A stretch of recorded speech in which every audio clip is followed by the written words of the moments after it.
Well, it's not really a secret that I love plants. They bring me so much joy. I like taking care of them and I like looking at them. But do you know what? It's actually super good for your mental health to be around plants.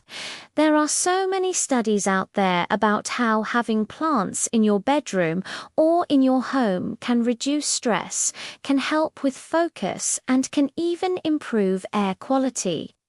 And because I want you all to experience this, I created Plant, Learn and Grow. It's a series that teaches you everything you need to know to successfully grow and care for indoor plants, while also bringing some science and nature into your life. Every week, we explore a different topic related to plants and share some science experiments you can do at home with things you probably already have lying around. You can use this knowledge to take care of your own houseplants or even start your own indoor garden. I want you to feel empowered to grow plants, and I want you to learn about the amazing world around you. And here's the best part. It is completely free. I believe everyone should have access to this knowledge, and I hope by sharing it more, people will learn how to successfully grow plants. Let's get started. Welcome to the very first episode of Plant, Learn and Grow. Today, we are going to talk about the very basics. We're going to talk about what you need to think about when choosing a plant. What you need to consider to make sure that you pick a plant that will thrive in your space. This way, you set yourself up for success from the beginning and you don't kill your plant. The first thing you need to consider is the amount of light you have in the space where you want to put your plant. Different plants need different amounts of light. Some plants can live in low light conditions, and others need bright indirect light or even direct sunlight. So, if you have a dark space, you're probably not going to be able to grow a cactus. Cacti need direct sunlight, but you can definitely grow a snake plant or a ZZ plant because they can live in low light conditions. Next, you need to consider how much time you have to water your plants. Some plants need to be watered almost every day, and others only need to be watered once a month. So if you're someone who travels a lot and you're gone for weeks at a time, maybe you shouldn't get a finicky plant that needs constant attention. Consider getting a low-maintenance plant, like a snake plant or a cast iron plant. Also, depending on how much time you have, you may or may not have the time to fertilize your plants or adjust their environment. Some plants are very sensitive and need you to do these extra steps, while others are more forgiving and can get by without you doing these extra steps. And lastly, you need to consider the size of the space you have available. Some plants grow really tall and some plants grow wide. So you need to make sure you have enough space for your plant to grow into. I made a whole video about how to choose the right size pot and how to tell if your plant needs to be repotted. Check it out if you want to learn more. So now that you know what to consider, let's talk about some low-maintenance plants that are perfect for beginners.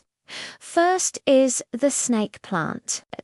Snake plants are great because they're almost impossible to kill. They can live in low light conditions and they can go for weeks without being watered. The only time you need to water your snake plant is when the soil is completely dry. And to check if the soil is dry, you can just stick your finger into the soil. If it's dry, then you can water your plant. Snake plants also don't need to be fertilized very often. Just once or twice a year is enough. The next plant is the ZZ plant. This is another low-maintenance plant that can live in low-light conditions. ZZ plants also don't need to be watered very often. Just water your plant when the soil is dry, and just like the snake plant, you can stick your finger into the soil to check if it's dry.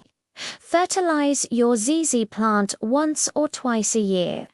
Another great option is the peace lily. Peace lilies are a little bit more high maintenance than snake plants and ZZ plants, but they're still very easy to grow.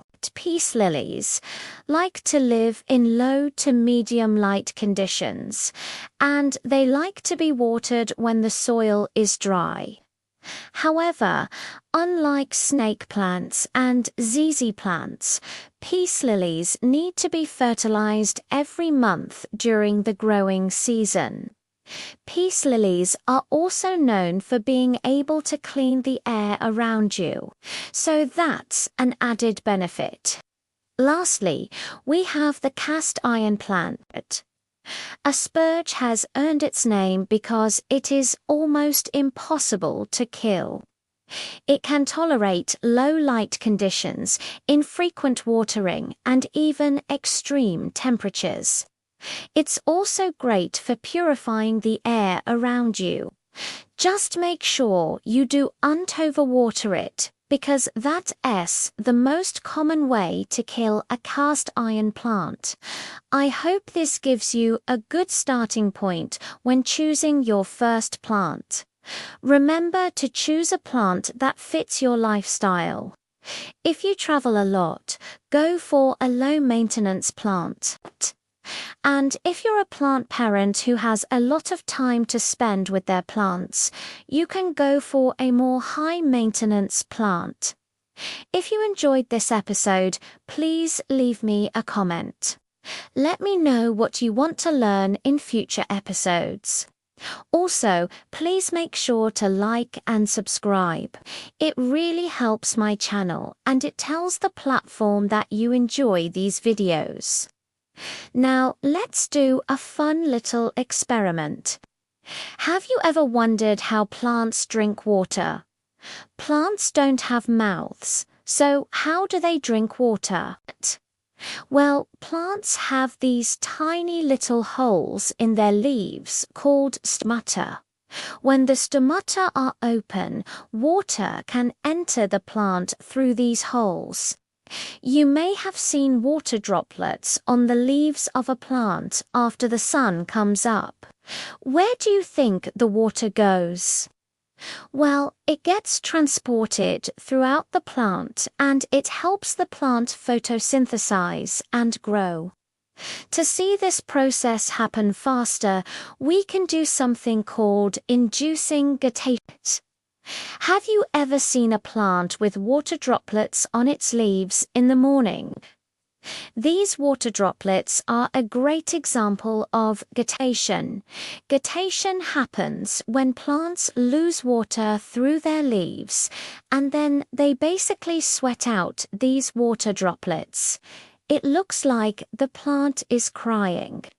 You can induce guttation by watering your plant and then covering it in plastic. This traps the water inside and makes the plant sweat out the water droplets faster. Once you see the water droplets forming, you can remove the plastic. Grab a leafy green plant and let's try this. Okay, so I've covered this plant with plastic and we just got done watering it. Now, let's wait and see if we can induce guttation. Okay, look at that. We have water droplets forming on the plant. Look how cool that is. You can see the water droplets falling off the plant. That is so satisfying. Let's try another one. Okay, look at that. We have water droplets forming on the leaves. Okay, look how cool that is. Can you see the water droplets?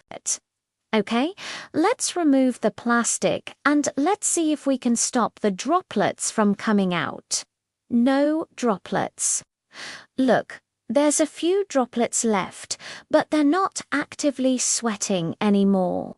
That is so cool. Isn't it cool how plants work? Plants basically sweat out these water droplets, and it's a really cool way to see the process of transpiration happen. I hope you enjoyed this episode of Plant, Learn and Grow.